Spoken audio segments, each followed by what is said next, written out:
வணக்கங்களே, Cuddalore TV நேயர்கள் லட்சுமணா அன்பு வணக்கங்கள். இப்போ நம்ம பார்க்க போகிறது வார ராசி பலன் 27ஆம் தேதியிலேருந்து 2ஆம் தேதி வரை எப்படி இருக்க போதும் பார்க்க போகிறோம். எப்போதும் சொல்கிறதான் லக்னத்துக்கு பாருங்கள், ராசிக்கு பார்ப்பதை லக்னத்துக்கு பார்க்க ரொம்ப பர்ஃபெக்டாக இருக்கும். உதாரணத்துக்கு ஒரு மகர லக்னம் விருச்சிக ராசினா விருச்சிக ராசிக்கான பலன்களை பார்ப்பதை விட மகர ராசிக்கான பலன்களை பார்க்கும்போது ரொம்ப பர்ஃபெக்டாக இருக்கும். அதே மாதிரி முதல்ல பொது பலன்கள் வரும், அதுக்கப்புறம் பார்த்திங்கன்னா தசாபுத்தி பலன்கள் வரும். ஸோ உங்களுடைய என்ன தசாபுத்தி அந்த நடக்குதோ அதையும் வந்து மெர்ஜ் பண்ணி பார்க்கும்போது ரொம்ப பர்ஃபெக்டாக இருக்கும். ஸோ மறக்காமல் பாருங்கள். இந்த வீடியோட என்ன டிப் ஆஃப் த வீக் இருக்குது, மறக்காமல் பாருங்கள். சிம்மராசிக்கு வந்து பார்த்திங்கன்னா உங்களது ராசி அதிபதி சூரியன் வந்து பார்த்திங்கன்னா உங்களுக்கு 10ல் இருக்கும்போது தொழில் ரீதியான விஷயங்கள் ரொம்ப ஸ்ட்ராங்காக இருப்பீங்க. பெரிய லெவலில் வர்றதுக்கான வாய்ப்பும், சில நேரங்கள் வந்து நிறைய அலைச்சல்கள் ஏற்படுவதற்கான வாய்ப்புகளும் இருக்கும். ஸோ சின்ன சின்ன அலைச்சல் இருந்தால் பட் பெரிய பணம் வருவதற்கான வாய்ப்பு, நல்ல கான்ஃபிடென்ட்டாக ஒரு இடத்த வந்து சாதிக்கிறதுக்கான வாய்ப்புகளும் ரொம்ப நல்லா இருக்குங்க. ஸோ அதெல்லாம் ரொம்ப சிறப்பான விஷயங்கள். அதே மாதிரி 2 மற்றும் 11ஆம் அதிபதியான புதன் வந்து பார்த்தோம்னா உங்களுக்கு வந்து 9ல் இருக்கும் பாதக ஸ்தானமாக இருந்தாலும் அது சுக்கிரனுடைய சாரத்தில் இருக்கும். பெருத்த லாபங்கள் எழுதி தருவதற்கான வாய்ப்பு ரொம்ப நல்லா இருக்குது. ஸோ நல்ல லாபங்கள், நல்ல ஏற்றங்கள், நீங்கள் நினைச்சவரோட நல்ல பெரும் பணம் வருவதற்கான வாய்ப்புகளும் ரொம்ப நல்லா இருக்குது. 3ஆம் அதிபதியான சுக்கிரன் 3 மற்றும் உங்களுக்கு வந்து 10ஆம் அதிபதியான சுக்கிரன் வந்து ஆட்சி பலத்தோடு 10ல் இருக்கும்போது புதிய ஒரு ஒப்பந்தங்களை கையெழுத்து ஒரு தொழில் அமைவதற்கான வாய்ப்பு ரொம்ப நல்லா இருக்குது. சில பேர் வந்து ஒரு சிற்றூர் பிரயாணங்கள், சின்ன சின்ன ஊர், வெளிநாடு, இந்த மாதிரி பிரயாணங்களால் ஒரு பெரும் பணம் வருவதற்கான வாய்ப்புகளும் ரொம்ப நல்லா இருக்குங்க. ஸோ 4ஆம் அதிபதியான செவ்வாய் 4 மற்றும் உங்களுக்கு வந்து 9ஆம் அதிபதியான செவ்வாய் வந்து உங்களுக்கு 8ல் இருக்கும்போது கொஞ்சம் தாயார் தந்தை சம்பந்தமான விஷயங்கள் கொஞ்சம் கவனமாக இருக்கணும். ஸோ அதில் வந்து பார்த்திங்கன்னா கொஞ்சம் மன போராட்டங்கள், கொஞ்சம் மன வருத்தங்கள் வருவதற்கான வாய்ப்புகள்லாம் இருக்கனால ரொம்ப கவனமாக இருக்கணும். ஒரு காலகட்டங்கள் கொஞ்சம் கேர்ஃபுல்லாக இருங்க. ஏன்னா வந்து அப்பா அம்மா நடுவில் வந்து கொஞ்சம் டிஃப்ரென்ஸ் ஆஃப் ஒப்பீனியன் வரதுக்கான வாய்ப்பாக இருக்கனால கொஞ்சம் பார்த்து நடந்துக்கணும்.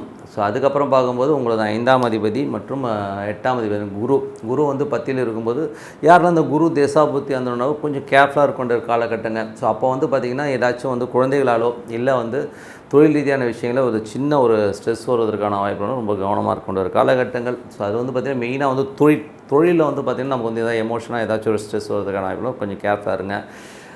ஏன்னா அது வந்து கவர்மெண்ட் சம்மந்தமான விஷயங்களோ அந்த மாதிரி விஷயங்கள் வந்து கொஞ்சம் மாட்டிக்கிறதுக்கான வாய்ப்புகளும் கொஞ்சம் பார்த்து நடந்துக்கணும். ஸோ அதுதான் வழியே, மற்றபடி ஒரு பெரிய ப்ராப்ளம் இல்லை.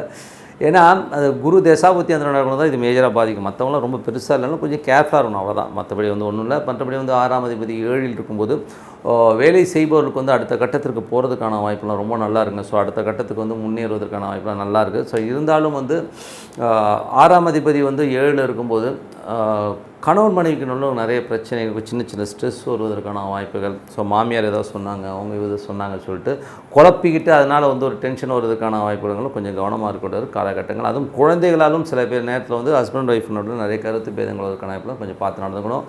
வேலையில் நல்ல ஏற்றங்கள், நல்ல லாபங்களை கண்டிப்பாக கொடுத்துருங்க. ஸோ அதில் எந்த ஒரு மாற்றமும் இல்லை. 8ஆம் அதிபதி 10ல் இருக்கும்போது கொஞ்சம் தொழில் ரீதியான விஷயங்கள் வந்து கவனமாக இருக்கணும். ஏதாவது பேராசைப்பட்டு ஏதாவது தொழில் ஆரம்பிக்கணும், அது பண்ணணும்னு யாராவது பேராசை கட்டணும் மாட்டிக்கிட்டிங்கன்னா அப்புறம் அவங்க கொண்டு மாட்டிக்கிறது தான்.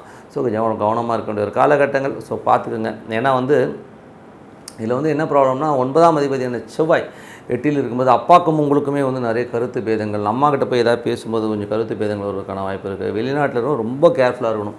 அதுவும் வந்து யாரெல்லாம் செவ்வாய் தசாபதியானாலும் ரொம்ப கேர்ஃபுல்லாக இருக்கணும் காலகட்டங்கள். மற்றபடி ஒன்றும் பெரியதில்லை. மற்றபடி வந்து 10ஆம் அதிபதி உங்களுக்கு வந்து ஆட்சி பலத்தோடு யாரெல்லாம் சுக்கிர தசாபதினா அவங்களாம் பெருத்த லாபங்கள், நல்ல ஒரு வருமானங்கள் வருவதற்கான வாய்ப்புலாம் ரொம்ப சிறப்பாக இருக்குங்க. ஸோ இதுவரை பார்த்தது வந்து உங்களுக்கு பொது பலன்கள். இதுக்கப்புறம் பார்க்க போகிற தசாபுத்தி பலன்கள் எப்படி இருக்கும்னா, சிம்ம லக்னமாக இருந்து சூரிய தசாபுத்தி ஆனாலும் சூரியன் வந்து உங்களுக்கு வந்து 10ல் இருக்கும்போது நல்ல லாபங்களையும் நல்ல ஒரு கான்ஃபிடென்ட் பவரையும் கண்டிப்பாக கொடுத்துருங்க. சில நேரம் சின்ன சின்ன அலைச்சல்களை கொடுத்தாலும் நல்ல ஒரு கான்ஃபிடென்ட்டாக பெரிய லெவல் போகிறதுக்கான வாய்ப்புலாம் ரொம்ப நல்லா இருக்குது.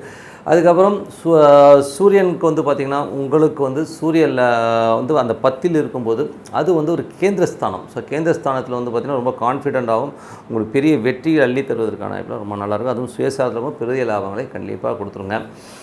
அதுக்கப்புறம் சந்திரனுடைய போகும்போது தான் கொஞ்சம் வந்து அலைச்சலை கொடுத்துரும். அதுக்கப்புறம் சிம்ம லக்னமாக இருந்து சந்திர தசாபுத்தி சந்திரன் வந்து உங்களுக்கு வந்து நல்ல வேலை சம்பந்தமான விஷயம், நல்ல ஏற்றங்கள், சுப நிகழ்ச்சிகள் சார்ந்த விஷயங்கள் சிறப்பாக நடப்பதற்கான வாய்ப்பு நல்லா இருக்குது. வியாழன் வெளியில் மட்டும் கொஞ்சம் கவனமாக இருக்கணும். ஏன்னா சந்திராஷ்டமம் பீரியடாக இருக்கும்போது கொஞ்சம் மன உளைச்சல் வருவதற்கான வாய்ப்பு கொஞ்சம் பார்த்து நடந்துக்கணும். அதுக்கப்புறம் சிம்ம லக்னமாக இருந்து உங்களுக்கு வந்து செவ்வாய் தசாபுத்தி அந்த நடக்கணும். செவ்வாய் வந்து உங்களுக்கு வந்து 4 9ஆம் அதிபதி 8ல் இருக்கும்போது தந்தை தாயார் சம்பந்தமான விஷயம் ரொம்ப கவனமாக இருக்கணும். ஸோ அதில் வந்து நமக்கு ஒரு மன உளைச்சல்கள் வருவதற்கான வாய்ப்புகள் இருக்கனால ரொம்ப கவனமாக இருக்கணும். ஒரு காலகட்டம் கொஞ்சம் எமோஷன்ஸ் வரும். ஸோ பார்த்து நடந்துக்கணும். அவர்கள் உடல்நிலை சார்ந்த விஷயங்களும் கொஞ்சம் கவனமாக இருந்துக்குங்க. அதுக்கப்புறம் பார்க்கும்போது உங்களுக்கு வந்து சிம்ம லக்னமாக இருந்து ராகு தசாபுத்தி அந்த நடக்கும். ராகு வந்து உங்களுக்கு வந்து 8ல் இருக்கும்போது கொஞ்சம் எதுவும் வந்து ஒரு பெரிய பிளான், பெரிய பணம் இன்வெஸ்ட்மெண்ட் இந்த மாதிரி விஷயங்களில் ஈடுபடாமல் இருக்கிறது ரொம்ப ரொம்ப நல்லது. ஏன்னா வந்து நமக்கு அப்படி தோணும். அது மட்டும் இல்லாமல் உங்களுக்கு 9ல் வந்து பாதகாதிபதி 8ஆம் அதிபதி தொடர்பு இருந்தாலே வந்து அதுக்கான ஆளுங்க வந்து நம்மளை வந்து குழி பறிச்சுட்டு வந்து தான் நிற்பாங்க தள்ளி விட்டுலான்னு. ஸோ கொஞ்சம் கவனமாக இருக்க வேண்டிய ஒரு காலகட்டங்கள் தான். அதுக்கப்புறம் சிம்ம லக்னமாக இருந்து குரு தசா புத்தி அந்தரம் நடக்கும். வந்து குரு வந்து பார்த்திங்கன்னா உங்களுக்கு வந்து 8ஆம் அதிபதியாக வந்து 10ல் இருக்கும்போது கொஞ்சம் தொழில் ரீதியான விஷயங்கள் ஒரு ஸ்ட்ரெஸ் டென்ஷன் வருவதற்கான வாய்ப்புகள். இன்வெஸ்ட்மெண்ட் பண்ணுறதுக்கு முன்னாடி 1க்கு 10 வாட்டி யோசித்து இன்வெஸ்ட்மெண்ட் பண்ணுறது ரொம்ப ரொம்ப அவசியங்க. சிலனா மாட்டிப்பீங்க. சிம்ம லக்னமாக இருந்து சனி தசா புத்தி அந்தரம் நடக்கும்போது சனி வந்து பார்த்தோம்னா உங்களுக்கு வந்து அவர் இருக்கிற ஸ்தானமே 7ல் இருந்தாலும் அது 8ஆம் அதிபதியுடைய சாரத்தில் இருக்கும்போது மாமியார் வீட்டில் போய் சாப்பிட்றது இந்த மாதிரி விஷயங்கள்லாம் கொஞ்சம் கவனமாக இருக்கணும். குழந்தைகளாக இருந்து சின்ன மன உளைச்சல் வருவதற்கான வாய்ப்புகள் கொஞ்சம் கேர்ஃபுல்லாக இருக்கணும். ஆன்மீக சுற்றுலா பிரயாணங்களை இப்போ கொஞ்சம் தவிர்த்துக்கிறது நல்லது. ஏன்னா ரொம்ப வயசானவங்கலாம் வந்து அந்த ட்ராவல் போகாமல் இருக்கிறது ரொம்ப ரொம்ப நல்லது. ஏன்னா ட்ராவலில் நிறைய ஒரு சங்கடங்களை அவன் ஃபேஸ் பண்ணுற மாதிரி விஷயங்களை கண்டிப்பாக ஏற்படுத்திடும். அதுக்கப்புறம் பார்க்கும்போது சிம்ம லக்னமாக இருந்து புதன் தசாபுத்தி அந்த 2 11ஆம் அதிபதி வந்து உங்களுக்கு 9ல் இருந்து வெளிநாட்டில் இருக்கும் நல்ல லாபங்கள் நல்ல ஏற்றங்களையும் கண்டிப்பாக கொடுத்துரும். நல்ல ஒரு பிரயாணங்கள் மூலியமாக பெரும் பணம் வருவதற்கான வாய்ப்புலாம் ரொம்ப சிறப்பாக இருக்குது. அதெல்லாம் ரொம்ப நல்ல விஷயங்கள் தாங்க. அதுக்கப்புறம் சிம்ம லக்னமாக வந்து கேது தசாபுத்தி 2ல் கேது இருக்கும்போது கொஞ்சம் பார்த்து பேசணும். ஏதாச்சும் வார்த்தை விட்டு அதனால் நமக்கு விரயங்கள் வருவதற்கான குடும்பத்தில் வந்து நிறைய வந்து செலவு வருவதற்கான வாய்ப்புகள் ரொம்ப ரொம்ப கவனமாக இருக்கணும். அதுவும் முக்கியமாக அந்த ஒரு வெள்ளிக்கிழமை வாக்கில் வந்து ரொம்ப கேர்ஃபுல்லாக இருக்கணும். ஸோ அந்த டைமில் வந்து ஒரு சின்ன எமோஷன்ஸ் ஏதாச்சும் வந்து வெடுக்குன்னு கடிச்சு விடுவோம். ஸோ அந்த மாதிரி விஷயங்கள் இருக்கிறதுனால வெள்ளி சனி மட்டும் கொஞ்சம் கேர்ஃபுல்லாக இருந்துங்க. அதுக்கப்புறம் ஒன்றும் பெரிய ப்ராப்ளம் இல்லை. அதுக்கப்புறம் சிம்ம லக்னமாக வந்து சுக்கிர தசாபத்தி அந்த சுக்கிரன் வந்து பார்த்தோம்னா உங்களுக்கு வந்து 9ல் இருந்து 10ல் இருக்கார். ஸோ 10ல் உள்ள சுக்கிரன் வந்து பெருத்த லாபங்கள் எள்ளி தருவதற்கான வாய்ப்புகள் நல்லாயிருக்கும். அதுவும் புதிய ஒப்பந்தங்கள் புதிய தொழில் வந்து நிறைய சேஞ்சஸ் பண்ணி அதனால் பெரும் பணம் வருவதற்கான வாய்ப்பு. ஆன்லைன் வர்த்தகம் ஆப் இந்த மாதிரி வச்சுலாம் வியாபாரம் பண்ணுறவங்களாம் பெரும் பணம் வருவதற்கான வாய்ப்பு ரொம்ப சிறப்பாக இருக்குது. ஸோ நல்ல விஷயங்கள் நல்ல மாற்றங்களாக இருக்கணும். பிரார்த்தனை ரொம்ப அவசியங்க. மனதார இறைவனை பிரார்த்தனை ரொம்ப கண்டிப்பாக அடுத்த லெவல் போகிறதுக்கான வாய்ப்பு ரொம்ப சிறப்பாக இருக்குது. டிப் ஆஃப் த வீக்கில் இப்போ நம்ம பார்க்க போகிறது மாத்ரு தோஷம். ஸோ மாத்ரு தோஷம்ங்கிறது வந்து பார்த்திங்கன்னா 4ஆம் அதிபதி சந்திரன். ஸோ இது வந்து பார்த்திங்கன்னா 6 8ஆம் அதிபதியோடு இணைந்திருப்பது. அது மட்டும் இல்லாமல் பாதகாதிபதியோட தொடர்பில் இருக்குது. ஸோ இந்த மாதிரி விஷயங்கிறதுனா கண்டிப்பாக அது வந்து மாத்ரு தோஷம்னு சொல்லுவோம். ஸோ 6 8ஆம் அதிபதிங்கிறது துஸ்தான அதிபதியோட ஒரு 4ஆம் அதிபதின்றது வந்து அது ஒரு தோஷம் தான்.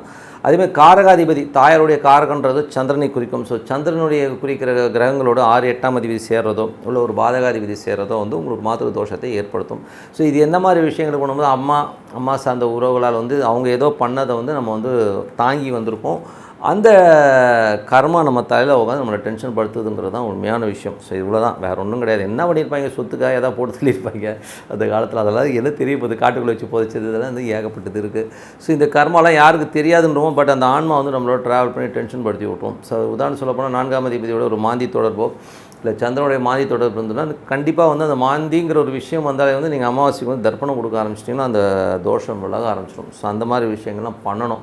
ஸோ அந்த மாதிரி கண்டினியூஸாக பண்ணும்போது நமக்கு வந்து அடுத்த கட்டத்துக்கு மூவ் ஆகுது நல்லா தெளிவாக புரியும். ஸோ இது ஒரு விஷயம். அது மட்டும் இல்லாமல் ஜென்ரலாகவே ஒரு 4ஆம் அதிபதி வந்து பார்த்திங்கன்னா பாதகாதிபதியும் அதுவே வந்துடும். ஸோ அது வந்து பார்த்திங்கன்னா மகர லக்னத்துக்கு வரும். பார்த்திங்கன்னா மகர லக்னத்துக்கு வந்து 4ஆம் அதிபதியே பாதகாதிபதியும். ஸோ அது என்ன ஆகும்னா அம்மாவுடைய ஓவர் செல்லமே வந்து பிள்ளையை கெடுத்துவிடும். ஸோ அம்மா ஏதோ சொல்லி வளர்க்குறது பிள்ளையை கெடுத்துவிடும். ஸோ இந்த மாதிரி விஷயங்களை ஏற்படுத்தும். அது மட்டும் இல்லாமல் பார்த்திங்கன்னா கடக லக்னம். ஸோ கடக லக்னத்துக்கும் பார்த்திங்கன்னா உங்களுக்கு கடகராசி கடக லக்னத்துக்கு 4ஆம் அதிபதி பாதகாதிபதி. ஸோ இந்த மாதிரி ஒரே ராசி வந்து பாதகாதிபதியோட தொடர்பு இருக்கும்போது அவங்களுடைய கொடுக்குற அதீதமான பாசங்கள் அவங்களை கவுத்துட்டு உண்மையான விஷயம். ஸோ அதனால் இந்த மாதிரி தோஷங்கள் இருக்கிறது, இந்த மாதிரி பாதகாதிபதி 6 8ஆம் அதிபதியோட தொடர்பு இருக்கிறவர்கள் என்ன செய்யலாம் அப்படிங்கிறது தான். அதுக்கான பரிகாரம் என்னென்னா அன்னதானம் தாங்க. ஏன்னா சந்திரனுங்கிறது வந்து ஒரு அன்னதானம். ஸோ அன்னங்கள் வந்து நீங்கள் கொடுக்குறது, யாருக்காச்சும் சாப்பாடு வாங்கி கொடுத்துட்டு வாங்க. ஸோ அது வந்து எந்த காலத்தில் வந்து நான் சாப்பாடு வாங்கி கொடுக்கணும், உங்களது பாதகாதிபதி யாருன்னு பாருங்கள். இப்போ செவ்வாய்னா செவ்வாய்க்கிழமையில் போடுங்க. ஸோ உங்கள் சப்போஸ் சந்திரனே வந்து 4ஆம் அதிபதியாக வருதுன்னா திங்கக்கிழமையில் வந்து யாருக்காச்சும் சாப்பாடு வாங்கி கொடுத்துருவாங்க. ஏன்னா நம்மளால் வந்து ஃபுல்லாலாம் நம்மளால் சாப்பாடு வாங்கி கொடுக்க சொன்னீங்கன்னா டென்ஷன் ஆகிடுவாங்க. அதோட பெஸ்ட்டு என்னென்னா ஏதாவது அனாதாசிரமத்துக்கு ஒரு மூட்டை அரிசியை வாங்கி போட்டு போயிட்டே இருங்க. 1200 1000 வரும். 1500 அழகாக நல்ல அரிசியாக வாங்கி போட்டு சாப்பிட்டோன்னு விட்டு போயிடுங்க. நீங்கள் ஒன்றும் இல்லை, உங்கள் அரிசியை அவங்க சமைக்க அந்த கர்மா கிளியர் ஆகும். ரொம்ப ஈஸியான மெத்தடு, ஓகேங்களா? ஸோ அந்த மாதிரி விஷயங்களை பண்ணி கொடுத்துட்டு போனீங்கன்னா எப்போதும் இல்லை பருப்பு வாங்கி கொடுத்துட்டு போங்க. ஸோ அந்த காரகத்துக்கு தகுந்த மாதிரி விஷயங்கள் பண்ணும்போது ஆட்டோமேட்டிக்காக அதாகும். இல்லைங்க எனக்கு சாப்பாடெலாம் இது பண்ணலாம் விற்று விடுவாங்க ஃப்ராடு பசங்கள்லாம் நிறைய பேர் சொல்லுவாங்க. ஸோ அந்த மாதிரி நினைக்கிறவங்க வந்து என்ன பண்ணலாம்னா ஏதாச்சும் நோட்டு புத்தகம் வாங்கிடுவாங்க. இப்போ வந்து குழந்தைங்களாம் ஸ்கூலுக்குலாம் போகுது இல்லையா? ஸோ ஏதாச்சும் துணிமணி வாங்கி கொடுங்க.